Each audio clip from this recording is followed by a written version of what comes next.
तो आज के कोर्स में हम लिक्विडिटी को देखेंगे कि लिक्विडिटी क्या होती है और उसका क्या इम्पोर्टेंस है और क्या रोल होता है, उसके पीछे क्या लॉजिक होता है। लिक्विडिटी सबसे बेसिक कॉन्सेप्ट होता है, यानी जितने भी लॉजिक होते हैं उन सब का बेसिक लॉजिक लिक्विडिटी से ही शुरू होता है। इसलिए लिक्विडिटी को जानना बहुत ही इम्पोर्टेंट है, ताकि हम कोई भी लॉजिक लगाएं तो उसका कोर हमको मालूम हो कि कहाँ से चीज़ें चल रही है। तो लिक्विडिटी का मतलब होता है ट्रेडिंग में कि एक बायर के लिए एक सेलर का होना।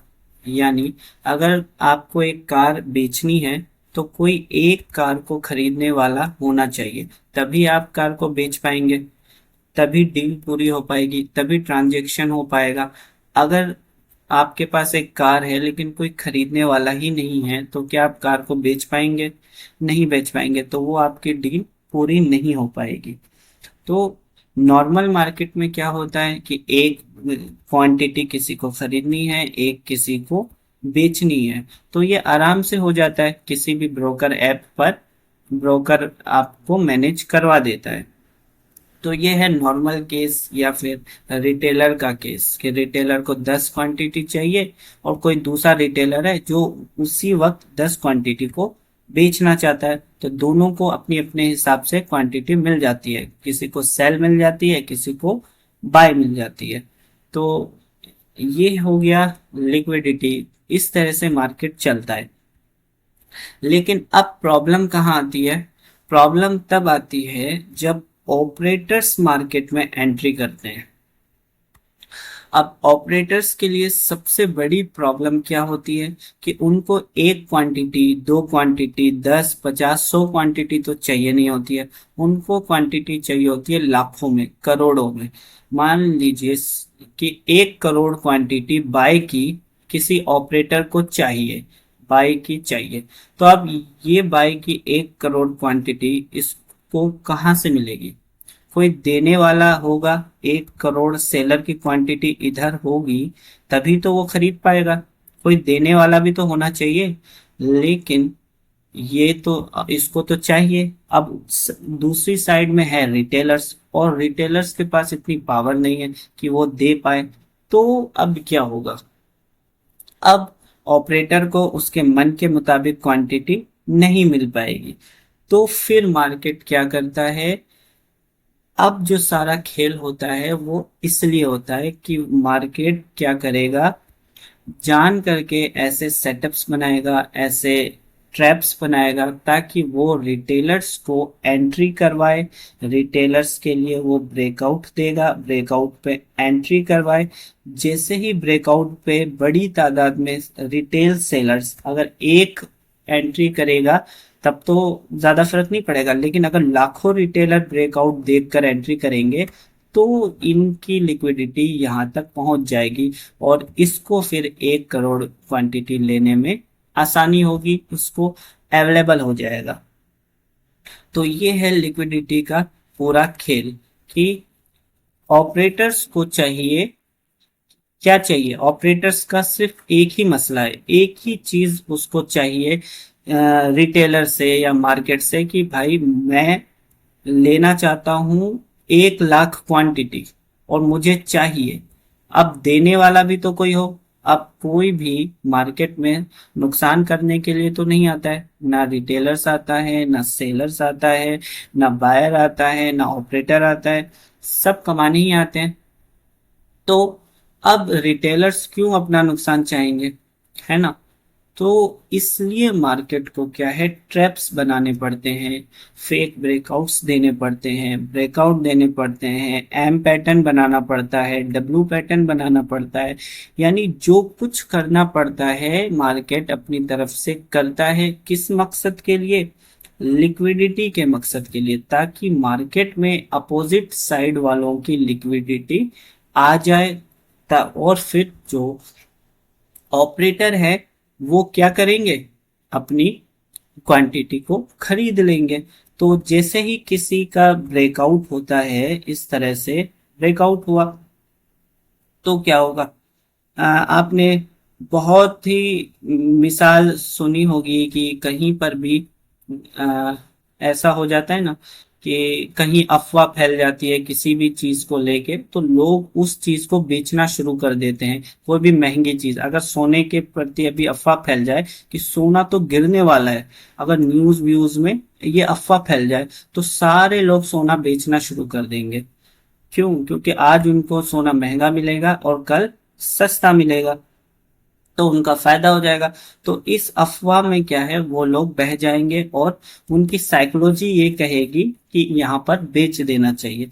तो इसी तरह से मार्केट में ट्रैप्स होते हैं। कि ट्रैप्स क्या होते हैं? उसी तरह के अफवाह होते हैं कि मार्केट में ऑपरेटर्स अफवाह फैलाते हैं इस तरह का कि देखो इसने सपोर्ट का ब्रेकआउट दे दिया है, और ब्रेकआउट दिया है तो अब तो मार्केट क्रैश हो जाएगा, अब तो आपको जल्दी अमीर बनने का मौका मिल रहा है, रातों रात अमीर बन सकते हो, कुछ है ना, पूरा रिकवर कर सकते हो सारे लॉस को, इसी में सारी क्वांटिटी को लगा दो, 10 की बजाय 100 लगा दो तो 10 गुना मिल जाएगा, एक ही बार में पूरे साल का रिकवर हो जाएगा। तो इस तरह की चीजें क्या है, मार्केट आपकी साइकोलॉजी बनाता है।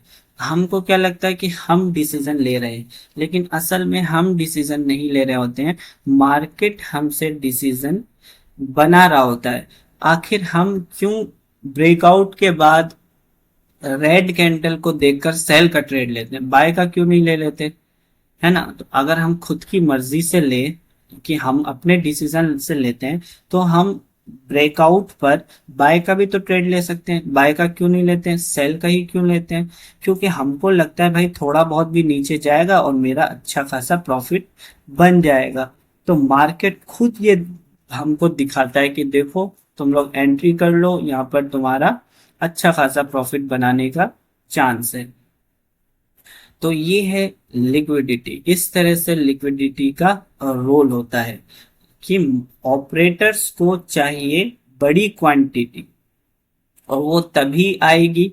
मान लीजिए इसको बाय चाहिए, तो 1 करोड़ बाय चाहिए, तो वो तभी ले पाएगा जब इधर 1 करोड़ सेल करने वाले मौजूद होंगे। अब रिटेलर्स तो इतने होते नहीं है, तो फिर यहाँ पर सारा खेल चलता है लिक्विडिटी का। कि अब मार्केट क्या करेगा या ऑपरेटर्स क्या करेंगे, ऐसे सेटअप्स बनाएंगे कि मार्केट में वो लोग, रिटेलर्स लोग एंटर करें, उनकी लिक्विडिटी मार्केट में आए, और इस तरह से उनको अपनी क्वांटिटी लेने में आसानी हो। ठीक है? तो यहाँ पर आप देखिए जैसे हेड एंड शोल्डर पैटर्न बनेगा, है ना? अब ये देखिए, ये 1 2 3, इस तरह से। अब यहाँ पर गोल्ड क्या है, महंगा है। मान लीजिए यहाँ 2600 का है। सेकंड पॉइंट पे गोल्ड क्या है, 2550 का है। और थर्ड पॉइंट पे है 2500 का। तो रिटेलर्स जो है वो कहाँ खरीदना ज्यादा पसंद करेगा गोल्ड? 1 पे पसंद करेगा, 2 पर पसंद करेगा, या 3 पर पसंद करेगा खरीदना? 3 पर करेगा पसंद, क्योंकि उसको यहाँ सस्ता मिलेगा। लेकिन और रिटेलर्स कहाँ क्या करेंगे, यहाँ पर सेल करेंगे। जब सस्ता गोल्ड मिल रहा है तो रिटेलर यहाँ पर बेचेंगे, और जब महंगा मिलता है तो रिटेलर्स खरीदते हैं, क्योंकि यहाँ पर उसको ग्रीन ग्रीन कैंडल दिखती है, ब्रेकआउट्स होते हैं ग्रीन ग्रीन, और यहाँ पर क्या होता है, इसको रेड कैंडल दिखती है तो वो समझता है अब तो क्रैश हो जाएगा, गिर जाएगा। तो इस तरह से रिटेलर्स क्या है, हमेशा मार्केट के अपोजिट चलते हैं। तो मार्केट जो सामने से दिखाता है, मार्केट उसके उलट चलता है। और ऑपरेटर्स यहाँ पर खरीदेंगे और 2600 पर आकर बेच देंगे, है ना? और यहाँ पर क्योंकि रिटेल सेलर्स बहुत ज्यादा आएंगे, तो उनकी सेल की क्वांटिटी भी मार्केट में अवेलेबल हो जाएगी, और ऑपरेटर्स बाय कर पाएंगे। और अगर इसका उल्टा कर लो तो उल्टे में भी हो जाएगा। जैसे डब्लू पैटर्न का ब्रेकआउट होगा, तो क्या होगा, डब्लू पैटर्न का ब्रेकआउट होगा, तो सारी दुनिया के लोगों ने बस यही समझ रखा है डब्लू पैटर्न का ब्रेकआउट हो जाए तो क्या कर लो, बाय कर लो। तो यहाँ रिटेलर्स बाय करेंगे तो उनकी बाय की लिक्विडिटी आ जाएगी मार्केट में, तो ऑपरेटर्स को फिर ट्रेड लेने में आसानी होगी। तो ये जो डब्लू पैटर्न बना था वो लिक्विडिटी लेने के लिए बना था। तो ये है लिक्विडिटी का सबसे इम्पोर्टेंट रोल। अब देखते हैं हम कि ये लिक्विडिटी जो है लॉजिक कैसे बनता। अभी तो हमने कॉन्सेप्ट देख लिया लिक्विडिटी, अब ये लॉजिक में प्रैक्टिकल में कैसे काम करता है वो एक बार देख लेते हैं। लॉजिक में ये कैसे काम करता है उसके लिए एक मिसाल हम यहीं पर देख लेते हैं। ये आपको एक है ना अप ट्रेंड का एक मार्केट चल रहा है, अप ट्रेंड में मार्केट चल रहा है। तो ये आप कहीं पर भी इसको बैक टेस्ट कर सकते हो, हम यहीं पर कर लेते हैं। ठीक है, तो अब यहाँ पर आप देखते हैं मार्केट कैप बहुत ज्यादा ऊपर जा चुका है, इस तरह से मार्केट जा रहा है। तो जब इतना ज्यादा ऊपर मार्केट जा चुका है तो रिटेलर्स क्या सोच रहे होंगे कि अब तो मार्केट नीचे आएगा वापस, तो सारे रिटेलर्स नीचे के एक्सपेक्ट में बैठे होंगे कि अब जब ज्यादा गया है तो नीचे भी आना चाहिए, इसी एक्सपेक्ट में बैठे होंगे। तो अब मार्केट उनको क्या करता है, जैसे यहाँ पर इस पॉइंट की बात करें, इस पॉइंट की, तो यहाँ पर क्या है ये ऑलरेडी बहुत अच्छा मूव दे चुका है, बहुत सारे लोगों का प्रॉफिट कर चुका है, और जितने भी सेल साइड जो बैठे थे नीचे से उन सब के ऑलमोस्ट स्टॉप लॉस हिट हो चुके हैं। तो अब मार्केट को तो अपना ट्रेंड को कंटिन्यू करना है, ये तो अब ट्रेंड है, मार्केट को यहाँ जाना है, मान लो कि यहाँ जाना है मार्केट को, तो मार्केट को तो यहीं से चले जाना चाहिए था, लेकिन यहां से क्यों नहीं जा सकता मार्केट, क्योंकि उसके पास अब लिक्विडिटी ही नहीं है। अब कोई बाय लेगा तो वो कहाँ से लेगा, सेलर तो मौजूद ही नहीं है, उन सब के तो स्टॉप लॉस हिट हो गए हैं, है ना। ये बड़ी बड़ी ग्रीन कैंडल देखकर सिर्फ बाय बाय लोग खरीद रहे हैं, और नीचे से जो बाय खरीद रहे हैं वो बुक नहीं करेंगे, उनको लगेगा और ऊपर जाएगा तो हमको और ज्यादा प्रॉफिट होगा, और सेलर्स निकलते जा रहे हैं मार्केट से। तो क्या हो रहा है, अब इस पॉइंट पर मार्केट यहां से भी तो जा सकता था, लेकिन यहां से क्यों नहीं गया, क्योंकि अब इसको लेनी थी लिक्विडिटी, यानी इसको अगर कोई बायर लेना चाहता है तो पहले क्या होगा, सेलर्स तो अवेलेबल हो मार्केट में। तो अब ये क्या करता है, ये देख सकते हो, ये एक रेड कैंडल और फिर ये इतनी स्ट्रॉन्ग रेड कैंडल बनाता है, फिर स्ट्रॉन्ग रेड कैंडल से इस जोन का भी ब्रेकआउट दे देता है, जो जोन मार्केट ने खुद ही 2 मिनट पहले बनाया था, पहले खुद बनाया जोन, और अच्छा खासा बड़ी बड़ी रेड कैंडल के साथ उसने ब्रेकआउट दिया। तो जब लाइव में इस तरह की बड़ी बड़ी कैंडल बन रही थी 15 मिनट के टाइम फ्रेम पे, तो कोई भी क्या ऊपर जाने की हिम्मत करता नहीं, सब सोचते भाई इतना ऊपर आ गया है मार्केट तो नीचे आएगा तो चलो हम भी चलते हैं। तो इस कैंडल को देखकर जितने भी लोग क्या है सेल साइड गए होंगे, जाहिर सी बात है जब किसी भी जोन का ब्रेकआउट होता है तो वहां पर एक बड़ी संख्या आ जाती है, बहुत बड़ी संख्या सेलर्स की आती है फोमो के अंदर कि भाई मार्केट जा रहा है, मौका है बना लो, बन जाएगा। हर जगह उन्होंने यही पढ़ा और सुना है। तो इस वजह से क्या है, जब ये 2-3 लगातार कैंडल बनती है तो वहां बहुत सारी लिक्विडिटी आ जाती है। तो अब अप ट्रेंड, क्योंकि मार्केट अप ट्रेंड है, अप ट्रेंड में क्या होता है, मार्केट सिर्फ क्या करता है, लिक्विडिटी लेता है और फौरन ही कंटिन्यू हो जाता है। यहाँ पर आप देख सकते हो कि मार्केट क्या कर रहा है, फौरन ही कंटिन्यू हो जाता है। तो अब इसमें हमारा जो काम का लॉजिक है वो इस तरह से है कि मार्केट जब भी अप ट्रेंड में हो तो वो क्या करेगा, अप ट्रेंड में जा चुका है अब उसको और कंटिन्यू करना है, तो मार्केट क्या करेगा, पहले वो लिक्विडिटी लेगा।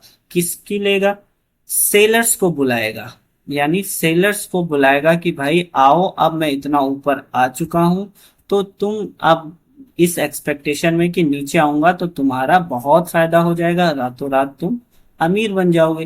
तो इस एक्सपेक्टेशन में वो क्या है, इस जोन का ब्रेकआउट देगा अच्छी अच्छी रेड कैंडल के साथ।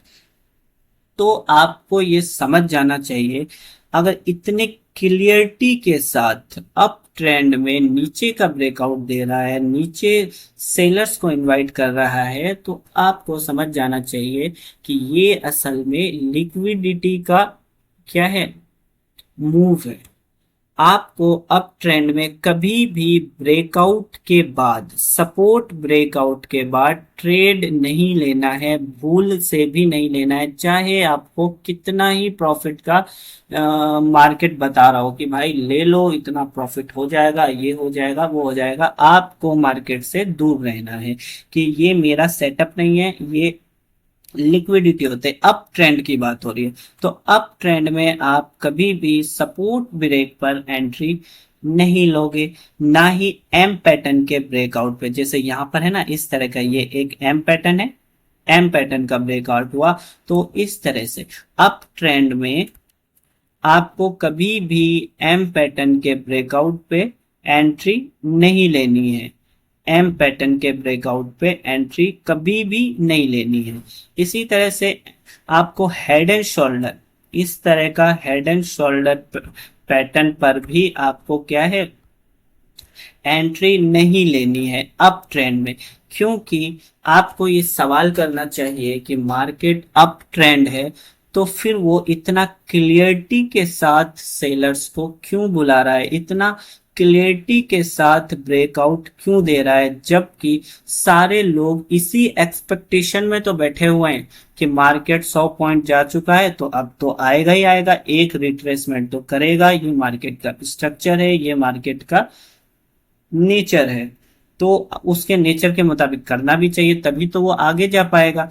तो वो करेगा, लेकिन इस तरह से नहीं करेगा कि आपको डायरेक्टली बुला लेगा। वो क्या करेगा, अगर इस तरह से करता है तो आपको समझ जाना चाहिए कि ये एक लिक्विडिटी वाला मूव है। अगर करना भी है तो वो सपोर्ट ब्रेक करेगा, इस तरह से ये है, सपोर्ट को ब्रेक करेगा, रेसिस्टेंस को ब्रेक करेगा, और जब यहां पर रिटेल बायर्स आ जाएंगे तो फिर क्विकली वो इस तरह से फिर सपोर्ट लेगा, फिर सपोर्ट पर बुलाएगा, उसके बाद नीचे गिरेगा।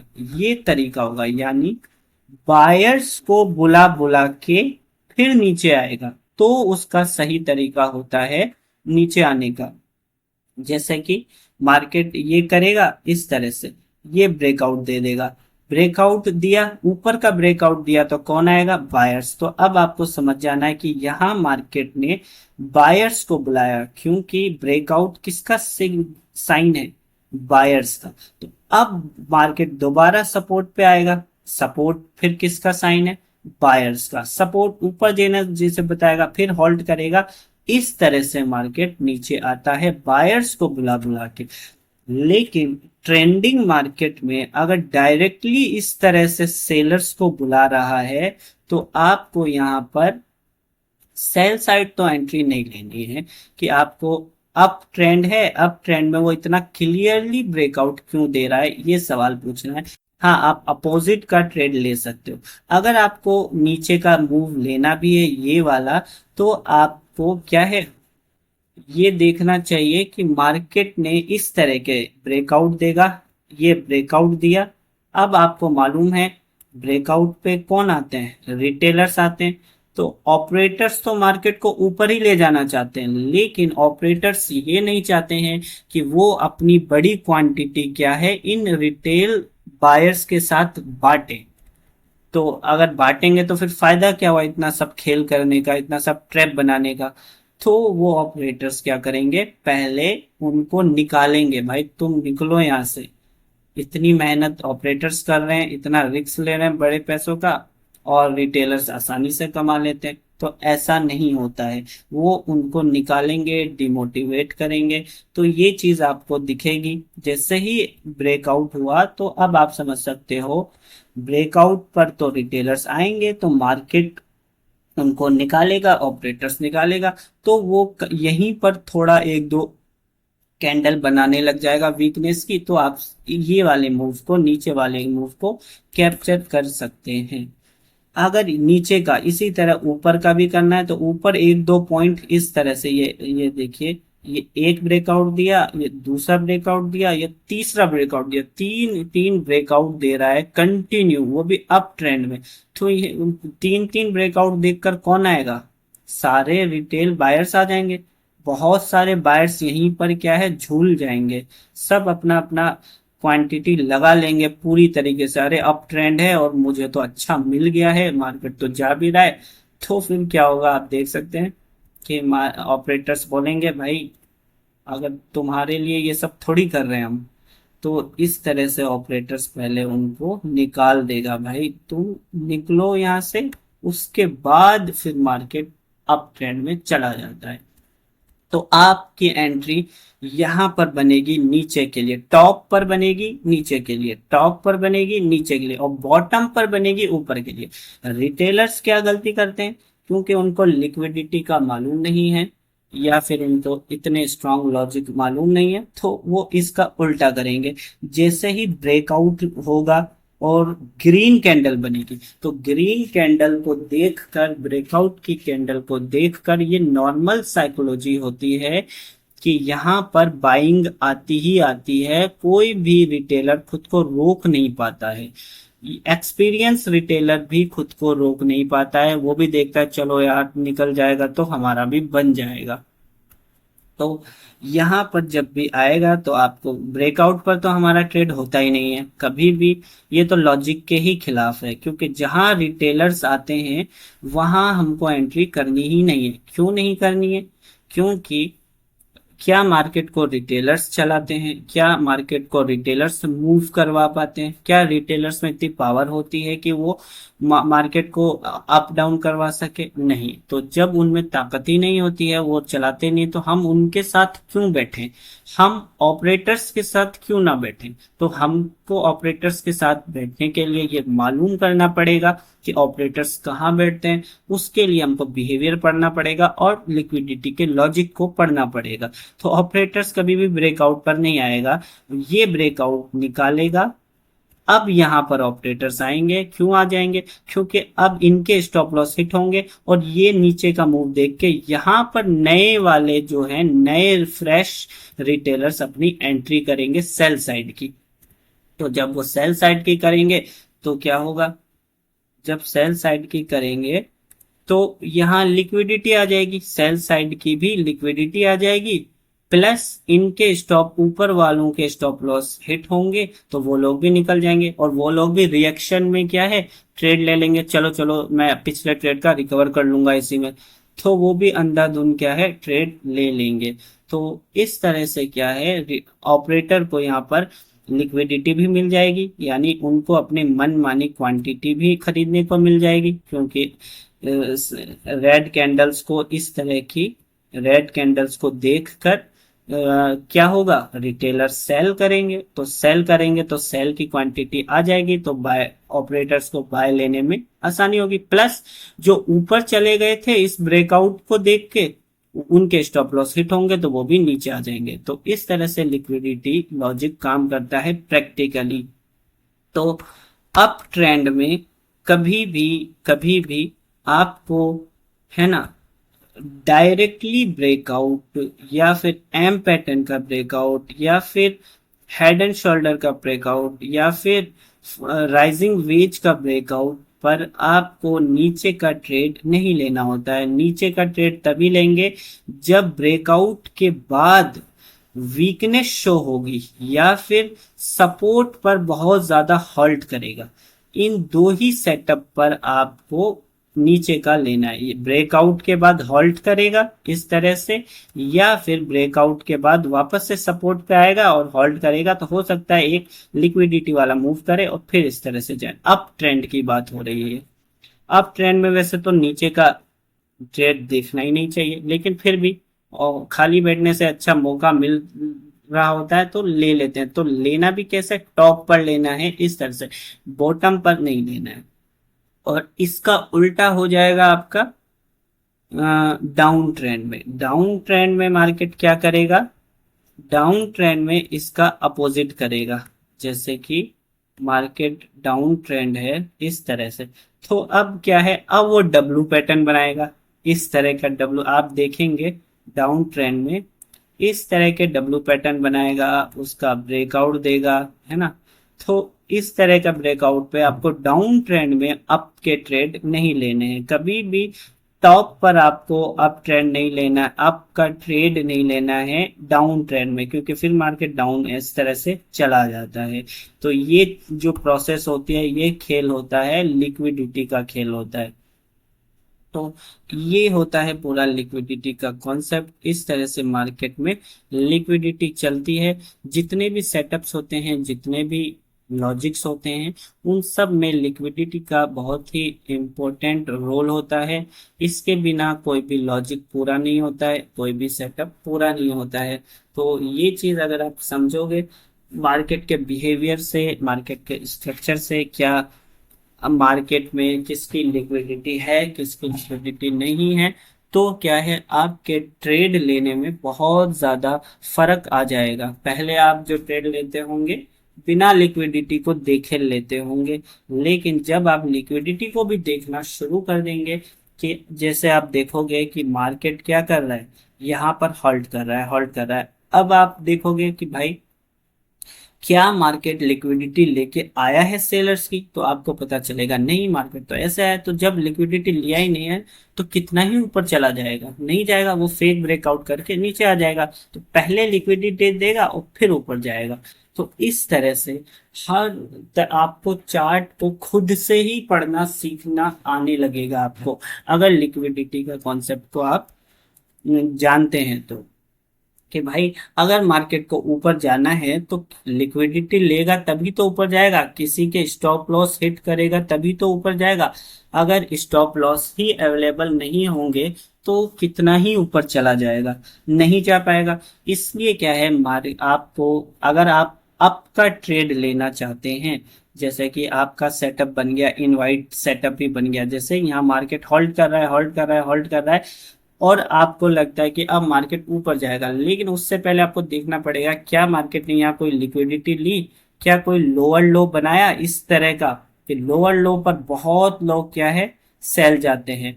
सपोर्ट ब्रेक पर बहुत सारे लोग सेल जाते हैं, नीचे की पिन बार पर बहुत सारे लोग सेल साइड जाते हैं। तो जब आपको दिख जाएगा हाँ लिक्विडिटी का मूव आ चुका है, लिक्विडिटी लग चुकी है, मार्केट क्या है, इस तरह से ब्रेकआउट दे चुका है, यहाँ पर बहुत सारे सेलर्स की लिक्विडिटी आ चुकी है, फिर मार्केट एग्जैक्ट जोन पे होल्ड कर रहा है, कर रहा है, कर रहा है, तो अब ऊपर जाएगा भी, तो इसके पास क्या होगा, इन लोगों के स्टॉप लॉसेस ऊपर होंगे, तो उनके सहारे ऊपर जाता जाएगा। तो मार्केट हमेशा चलता है किस पर, स्टॉप लॉस के ऊपर। यानी लिक्विडिटी क्या था, लिक्विडिटी स्टेप नंबर 1 था कि सेलर्स को अपोजिट डायरेक्शन वालों को एंटर करवाना। जैसे ये सपोर्ट ब्रेक हुआ इस तरह से, ये था स्टेप नंबर 1, लिक्विडिटी, ये ब्रेक हुआ तो यहाँ पर लिक्विडिटी आ गई, बहुत सारे, मान लीजिए कि 1 लाख क्वांटिटी आ गई सेल की, तो यहाँ आ गई लिक्विडिटी। अब स्टेप नंबर 2 क्या होगा, मार्केट अब जाएगा, अब ऑपरेटर्स को मिल गई, तो ऑपरेटर्स किसकी डायरेक्शन में ले जाएंगे मार्केट को, क्या रिटेलर्स की डायरेक्शन में ले जाएंगे मार्केट को, अपना नुकसान करवाएंगे, नहीं, तो ऑपरेटर्स ले जाएंगे अपनी डायरेक्शन में जहां उनको फायदा होगा। लेकिन स्टेप नंबर 2 जो पहले भी बताया अभी, यहाँ पर बहुत सारे रिटेल बायर्स भी आ जाएंगे। तो क्या ऑपरेटर्स उनके साथ हिस्सेदारी बांटना पसंद करते हैं, तो इसका भी जवाब है नहीं, वो पहले इनको निकालेंगे। तो सेकंड प्रोसेस होगी निकालने की, या फिर वो इस तरह का ब्रेकआउट दे देंगे फिर निकालेंगे, किसी भी तरीके से निकालेंगे। और फिर तीसरी, जब वो निकल जाएंगे, उनका रिमूव हो जाएगा, स्टॉप लॉस हिट हो जाएगा, या वो जो बायर्स थे रिटेलर्स, गलती से अनजाने में बहुत सारे लोग क्या है, रिटेलर्स बहुत सारे बिना लॉजिक के भी, तुक्के में भी ट्रेड ले लेते हैं ग्रीन कैंडल को देख के। तो मार्केट उनको प्रॉफिट नहीं देता है, इसलिए नहीं देता है कि ऑपरेटर शेयर नहीं करना, इसलिए आपको सेकंड स्टेप देखनी है कि मार्केट ने क्या निकाल दिया, हाँ निकालने के बाद फिर वापस होल्ड कर रहा है, तो अब क्या है, अब ऊपर जाएगा। तो इस तरह मार्केट के चलने का तरीका होता है। और थर्ड स्टेप क्या हो गई, फर्स्ट क्या हो गई, लिक्विडिटी, यानी अपोजिट सेलर्स को एंटर करवाना। सेकंड स्टेप क्या हो गई, रिमूविंग, कि जो सही डायरेक्शन में आ गए थे, मार्केट ने उनको रिमूव किया या नहीं किया, ये सेकंड स्टेप। और थर्ड स्टेप जो होगी वो होगी रियल डायरेक्शन वाली, स्टॉप लॉसेस के भरोसे। फर्स्ट स्टेप में जो लोग आ गए थे उनके स्टॉप लॉस कहाँ होंगे, ऊपर होंगे। तो जितना स्टॉप लॉस मार्केट हिट करता जाएगा ऊपर जाता जाएगा, और जहां उसको लगेगा खत्म हो रहा है तो वो वापस से लिक्विडिटी लेगा और वापस से ऊपर जाता जाएगा। तो ये तीन स्टेप में मार्केट काम करता है, मार्केट चलता है। तो ये तीन स्टेप्स अगर आप मालूम कर लेते हैं तो आपके ट्रेड लेने की एक्यूरेसी ऑटोमेटिकली बहुत अच्छी होना शुरू हो जाएगी। आपके जितने भी लॉजिक्स हैं, इनवाइट लॉजिक है, रिटेस्ट लॉजिक है, कोई भी लॉजिक है, कोई सा भी सेटअप है, उसमें इन तीन चीजों को अगर आप ऐड कर दोगे, इन तीन प्रोसेस को, first liquidity, removing weak hand, और थर्ड कंटिन्यू, तो इस तरह से मार्केट स्टॉप लॉस के भरोसे कंटिन्यू, ये तीन स्टेप अगर आप ध्यान रखते हैं आप, तो आपकी जो एक्यूरेसी है वो भी बढ़ेगी, प्लस आपको कॉन्फिडेंस भी देगी ट्रेड में, प्लस आपके लॉजिक को एक स्ट्रॉन्ग बेस प्रोवाइड करेगी कि आपके लॉजिक के पीछे एक स्ट्रॉन्ग बेस मौजूद है कि आप कोई भी चीज बोल रहे हो तो वो क्यों बोल रहे हो। अब आपके पास क्या है, उसकी एक रीजन होगा आपके पास कि मेरे ये बात बोलने की पीछे ये रीजन है, मैं ऐसा ही नहीं बोल रहा हूँ। कि अगर कोई लिक्विडिटी लेके आया तो आपको दिख जाएगा क्या मार्केट ने लिक्विडिटी ले ली है, या फिर अगर नहीं ली है तो भी दिख जाएगा कि भाई मार्केट ने तो लिक्विडिटी ली ही नहीं है, किसी भी एक साइड वाले को ट्रिगर्ड ही नहीं किया है, तो कैसे वो किसी एक डायरेक्शन में पूरा मूव दे देगा, है ना। कहाँ से देगा, क्या मार्केट खुद की जेब से देगा पैसे उनको। अगर बिना लिक्विडिटी लिए मार्केट अगर इस तरह से ये गया गया इस तरह से अगर मार्केट चला गया तो क्या वो अपनी जेब से पैसे देगा, नहीं देगा। तो मार्केट क्या करेगा, इस तरह से कभी भी नहीं जाएगा। वैसे जाने को तो जा सकता है, उसके पीछे कोई दूसरे रीजन होंगे, लेकिन हमको चार्ट एनालिसिस अपने लॉजिक से करना है। जब हमारा लॉजिक फिट बैठेगा तभी हम ट्रेड लेंगे, वरना नहीं लेंगे। तो हमारे लॉजिक क्या कहेगा, इस तरह से मार्केट जाएगा, इस तरह से ये लिक्विडिटी लेगा, फिर ऊपर जाएगा, फिर इस तरह से मार्केट जाएगा। इस तरह से मार्केट नहीं जाता, ये सिर्फ थ्योरी में जाता है, बुक में जाता है। प्रैक्टिकल में इस तरह से मार्केट जाता है, ये लिक्विडिटी लेता है और ये रिमूव करता है, फिर थर्ड स्टेप में जाता है। तो ये तीन स्टेप होती है मार्केट के चलने की ट्रैप ट्रेडिंग में। तो मैं समझता हूँ इस आज के लेसन से आपको बहुत कुछ जानने को मिला होगा और शायद आपको ट्रेड लेने में हेल्प होगी।